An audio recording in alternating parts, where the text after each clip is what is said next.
What is going on, guys? Welcome to my review of Hostel Part 2, continuing this short little review series leading up to 31 on 31 Pain and Suffering this October 31st. If you're not sure what 31 on 31 is, every single Halloween and a couple of times earlier on in the year, me and a group of friends called Autopstream get together and we pick a theme and pick 31 franchise films that fit that theme and rank them all from worst to best. This year, we're doing kind of a dual meaning with Pain and Suffering. All of the torturous movies that are focusing on depravity and pain and suffering, and also typically franchises that are known as being among the worst and more painful to get through. Hellraiser, Saw, Wrong Turn, and of course the Hostel franchise. So I'm going to be diving into the Hostel movies really quick since these are the only movies I have not reviewed on this list. And now we're at the middle chapter of part 2. And I actually did not see this movie in the theaters. As I said in the previous review, which you should check that out, the first movie left a huge impact on me. It was one of the more sickening, I guess, theater experiences I've ever had. It's the only movie I've ever seen in my life where I walked out actually feeling physically ill at what I had just seen.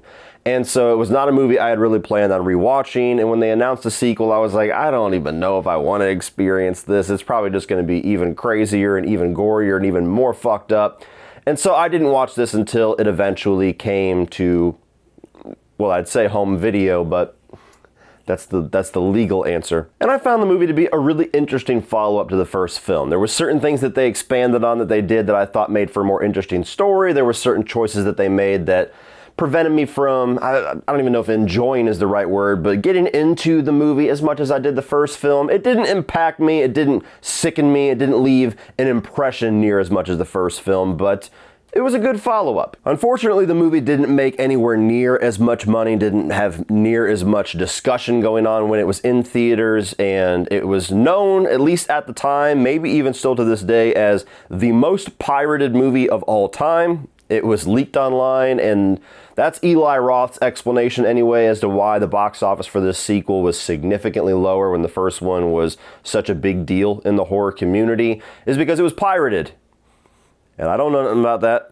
So is it a shame that this movie had a lower box office, that maybe it got a raw deal at the time that it was released, that it deserved to do better, or is there a pretty reasonable explanation why not so many people check this thing out? So starting off with the positives of Hostel Part 2, I do think that there is a bit more of an interesting story going on here. They expand a lot more into the actual elite hunting group. The movie is kind of split between two groups of protagonists. You have the three girls who are inevitably going to be our victims that we are following, that are going into this world and being integrated into the same situation that we saw our characters integrated into in the first film. And then we also get the perspective of two people that are going in that are going to become a part of this elite hunting group and inevitably be the ones killing and torturing the other group of protagonists. And that's a really interesting place to tell this story, because not only do we get to expand so much more on how this group works and how the interworkings of this process goes, how they bid on the girls as they're brought into this hostel and their passports get scanned in by the front desk guy, the money side of things, what are the rules and the contracts of this group, how do they know that you're not just going to walk out of there and send the authorities to them. There's a lot of really interesting things done to explore the villainous side of this scenario. While the first film was keeping it all mysterious, now we know what's going on and we get to live in that world a little bit more and see how it works. I also think that the dynamic between the two guys who are going into this elite hunting group is really interesting, because you have Stuart, who is kind of your main character of the two, who's a little bit more timid, a little nerdier. He's being shepherded into this by his very rich and kind of bombastic friend, who is just the tough guy, the chess beater, the guy that thinks that the world is his oyster, it's just a gigantic plaything. And Stuart, just the whole movie seems like a guy that is not going to want to be a part of this. It seems like he's being kind of pressured in through peer pressure, he's being dragged in by his friend, and at some point his morals are going to come into play and he's going to question this and he's going to do the right thing. And then the way that they flip that completely on its head and totally subvert your expectations, I think was actually done well, to where the guy who's been beating his chest the entire movie turns out to be the squeamish one and can't go through with it, and that is a breach of contract, so things don't work out so well for him. And then Stuart starts to realize that his timid nature, his morals, he feels they're like his weakness. And so he has this instant turn to where he turns into the evil one, and he turns into the murderous one. Fuck, bitch.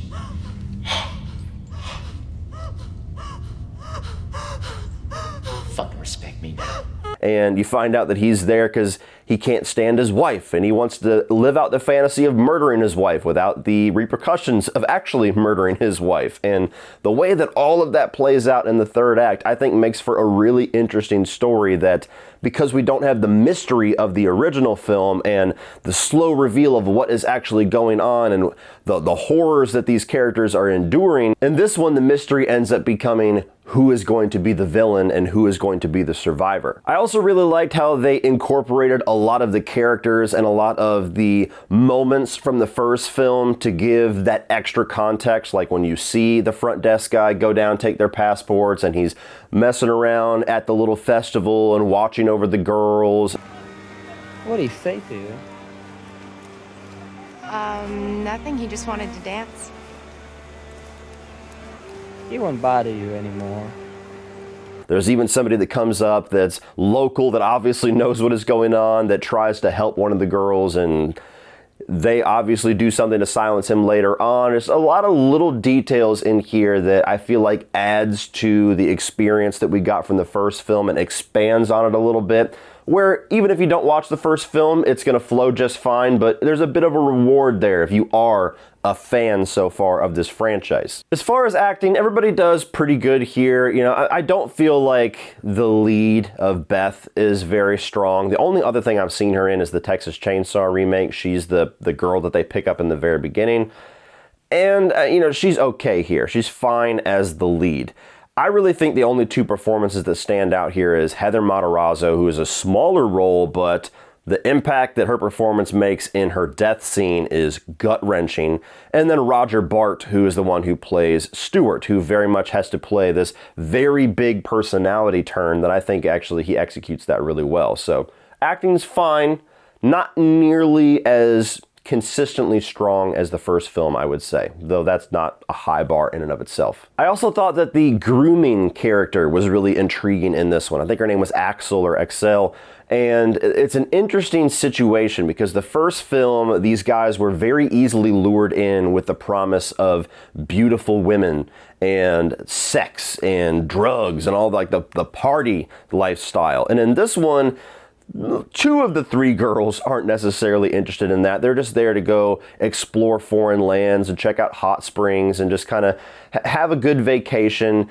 And so you have this very beautiful woman that is, again, going to be kind of the catalyst for grooming and luring people in, but she can't really necessarily use her sexual allure for that. It's not as easy as bringing in guys with the promise of sleeping with her. It's more so just trying to get the trust of these girls. And I think it's effective because you look at the performance and you look at the facial expressions of this character, and she has this very sweet and beautiful and alluring nature to her, but there's always something going on behind her eyes to where you can always tell there's like a bit of a sinister thing brewing. And unfortunately for the main characters, they don't see that, but there's real nice subtleties in the performance there where you can see how somebody could get drew in by her even without that sexual desire being the point. Yet again, the gore is very well done. I would say the first film is probably a little bit more gory, a little bit more shocking. They go a little bit further with it, but this one pulls no punches for sure, especially in two sequences in particular. When you have Heather Matarazzo's death scene, that is very brutal and very bloody and very dark. It's probably one of the more iconic death scenes in this franchise. And then especially the very last kill of the movie. If you're a man, no, for God never say. And again, sticking to practical, sticking to actual blood and actual prosthetics and latex and rubber, that sells it. CGI and gore and horror do not work well 99% of the time. So whenever you get a movie, even if it's a movie that's stomach churning for you, that they decide to go the extra mile and actually make these death scenes and make these, severed limbs or whatever they're doing look real, That's what sells it. And finally, I did really like how this movie wrapped up. It goes in a very different direction than the first film. You know, you keep going through these events that are very similar, and you see people just having this hopeless situation that there's no way that they can get out. And Beth, who is a character who never really used any kind of a sexual allure to her. She didn't have any kind of promiscuous nature to her. Uses that to her advantage to get over on Stuart by the end of it. And when you have that room that's flooded with all of the elite hunting group, and she's presented with this situation where she has this choice or she has this choice, seeing how things play out is a very interesting way to end the second film, to very much differentiate itself from the first one. Anyone who comes to this place cannot leave without killing. There's a bit of comeuppance in there that you can really enjoy. There's a bit of a badass female empowerment angle in there that's pretty cool. There's that subversion of expectations from where you thought things were going to go in the beginning of the film. And it also leaves you in a spot to where, again, it continues to color out how this very interesting elite hunting group works and how their contracts are sacred, and that's really all they care about at the end of the day is the money and who's going to follow the rules, not necessarily who they were vetting or who they were actually in business with to begin with. And that's interesting. Moving on to the mixed aspect of this movie, I don't know whether or not it helps or hurts the movie for me that the main characters are female this time. Because the first film is just so sick and depraved that it's, again, not a movie that I ever really care to enjoy. It's not a movie that's ever going to make my favorites. I think it's effective at what it's doing, but it's just not the type of movie that I ever really revisit. And this is exactly along those same lines, but different. Like, to a certain degree, the girls are more sympathetic characters. To a certain degree, I'm a little bit more invested in them surviving this and making it through this situation. And at the same time, it's almost worse when you see the ones that don't make it out of the situation. And I don't know. I guess it's easier for me to see a grown-ass man get tortured than it is to see a grown woman tortured. And is that sexist? Maybe. I'm not sure. I'm sure I'm going to have somebody in the comment section be like, you know, it's just like you Western American men that you see a movie with men as the protagonists and you don't like it as much when females are the protagonists, and you know, we can be tortured just as good as you. I don't know. That's why it's in the mixed. I don't know if it works in the movie's favor or if it works against the movie's favor, but I do know that there's a certain bit of uncomfortableness to it, which, again, with this movie is probably the point. Moving on to the negatives, while I definitely think some of the frat boy angle to Eli Roth's writing and Eli Roth's sense of humor is toned down a bit here, his character development weakness is still very prevalent here. And part of that's because we have split the focus of the film on two different sets of protagonists, so I feel like we get a decent amount of development with Stuart, we get a decent amount of development with Beth, and then all the other characters kind of get shortchanged. They kind of get relegated to one personality trait and almost become caricatures. So you have the two guys where Stuart's the timid one, the nerdy guy, the more safe, just rolling through life, doing what he's supposed to do. And then you have the very much opposite of his friend who is rich and lives in excess and is just a gigantic cocky asshole. Then you get the three protagonists. You have Beth, who's the quieter one. There's whispers about her inheriting some money, and she just seems kind of unsure about her future and just is trying to experience life and come out of her shell. Then you have Biju Phillips, who is playing very much the sexually charged friend, the horror character. You have to have one of those people to be a true Hostel film, don't we? And that's basically all the development that she gets. She just wants to fuck every single dude that she sees, and she's the one who wants to party and drink and get drunk. And then you have Heather Matarazzo, who is the very shy and timid and innocent person of the three, who quite honestly doesn't integrate with this group whatsoever. It's a very odd group, but nonetheless, I like all three of the actresses. I like Heather Matarazzo especially, and so seeing her character get the fate that she gets is especially gut-wrenching. But there's just not much character development going on. There's not much exploring what's going on with these characters or giving them much of an arc beyond a little bit with Beth kind of rising to the occasion by the end of this the movie. It's just character traits, and that becomes the entire character. Also, going along with the writing, there is a segment in here that I've never really thought made sense. When you get to about the 2/3 way point of the film, maybe even the halfway point, to where Beth is at this hot springs, she's laying down, the grooming character of Axel comes up, kisses her on her shoulder and walks away, and then she opens her eyes and everybody is gone, which was always kind of a strange transition to me. Was she asleep? Did they just pull everybody out of the pool quietly so that they can get this one girl? I've always found that scene to be a little odd, but beyond that, this chase scene goes through to where this hunting group people come to try to grab Beth. She gets away. She ends up encountering the bubblegum kids from the first movie.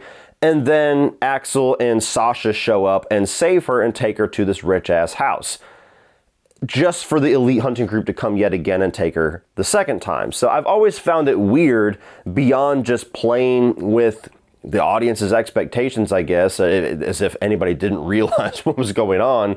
Why would they have her be chased and then find her and then spend another couple hours fucking around with her when they could just hand her over to the elite hunting group? That's always been a little odd to me.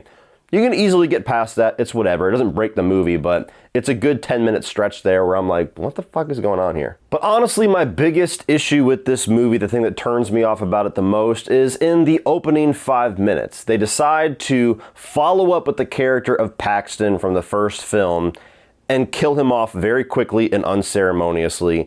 And to me, that just starts the movie with such a bad taste in my mouth. I understand this is not new for horror films to do. There are so many slasher films and slasher sequels that kill off the survivor of the last film in the opening act. It's nothing that we haven't seen before. But with Hostel, with the first film, with the journey you go on with that character and see all of the hell that he has to crawl through and everything that he has to do to survive, and just the gut-wrenching experience that he endures with his friend being murdered and trying to save a girl, just having her jump in front of a train to save him, and everything that character goes through in the first film.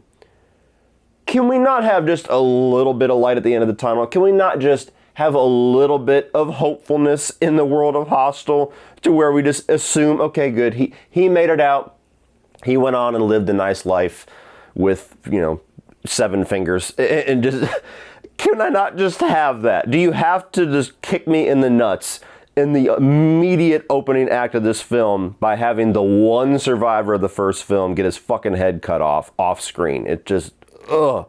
I get they're trying to establish how powerful and the resources that this organization has, and that there is no escape, and kind of even purposely going for that hopelessness, but I don't like that. If this movie had started off and just started diving into the new characters and never even acknowledged the surviving character of the last film, I would have enjoyed it more. So I hate the fact that they opened this up killing Paxton off. And it even kind of affects the rewatchability of the first film, which is not very high for me anyway, because that's the little bit of enjoyment that you get out of that experience, is seeing him give everybody their comeuppance and walk away from that situation, not necessarily unscathed, but at least intact somewhat as a person.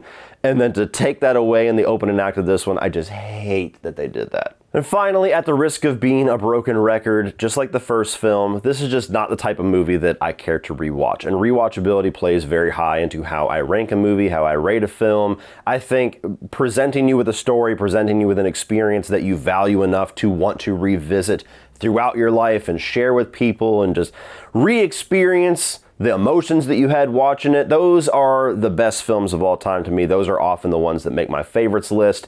Hostel does not land on that list whatsoever. It's a movie that you watch once, you get what you're going to get out of it, and then I don't feel like playing in that sandbox again. So overall, guys, I do think this is a good follow-up to the first film. I think that there's some commendable direction that they take with the story that expands on the first film and yet subverts your expectation, which is a valuable experience to have if you have seen the first one. But this one didn't have near the impact, didn't leave near the impression that the experience watching the first film did, so inevitably it's a little bit more of a forgettable experience for me, to where I will never forget the first film. So good follow-up, not a must-see horror classic by any means. Well, that's it for this one, guys. If you enjoyed that, click over here for all of my 2023 new release reviews. I'm also going to put my review of the original Hostel from yesterday up here if you missed that one. Like, share, hit that subscribe button so you don't miss 31 on 31 Pain and Suffering here next week. And as always, remember, opinions are like assholes, but that doesn't mean you have to be.